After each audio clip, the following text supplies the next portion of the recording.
Welcome back to the channel, everybody. So, in today's video, I'm going to be sharing with you my opinion on the subject of sharing rockhounding spots, something that people have been critical of me for doing, and some people love.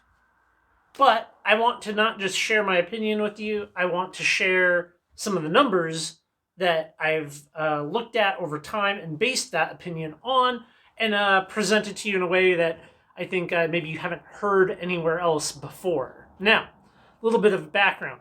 I live in Northeast Washington State, and which means I can comfortably, in let's say a weekend, get to almost all of Washington and most of Oregon, most of Idaho, and most of Western Montana. So that's a lot. That's a big area. Now, when I say weekend, I'm talking like leaving Saturday morning, coming back Sunday night, leaving Friday evening, coming back Sunday night. To give you a little bit of a context, I'm going to let you guess at some numbers real quick. How many minerals do you think you could collect in Washington State? Well, if you have a number in your head, hopefully the number is 550, because that's about how many minerals we have just in Washington State alone that you could go out and collect. Right here is a stack of books. Now, none of these books are rare or obscure or super unique, but we have books that represent Washington, Oregon, Idaho, Western Montana here. A lot of these you can just buy them on Amazon, right? I went through and I counted. I have between 700 and 900 rockhounding spots sitting right here. Where I live in Northeast Washington, depending on where you want to look, we have about 250 to 600 old mining sites, okay?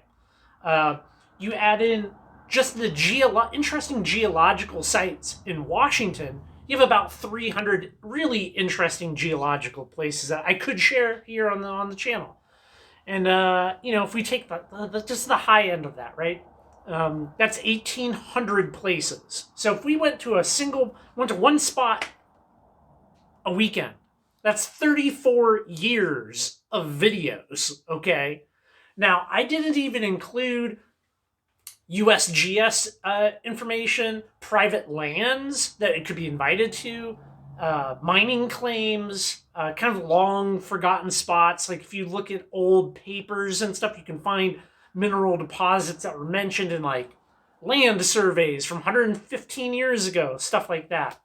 I'm not counting in any like new spots, places that were shared with me in private. I'm not talking about vintage books, vintage maps, things like that. So we could easily push a location, a rockhounding location, geological site location every weekend for, let's just be fair that some of these, we can hit up multiples in a weekend.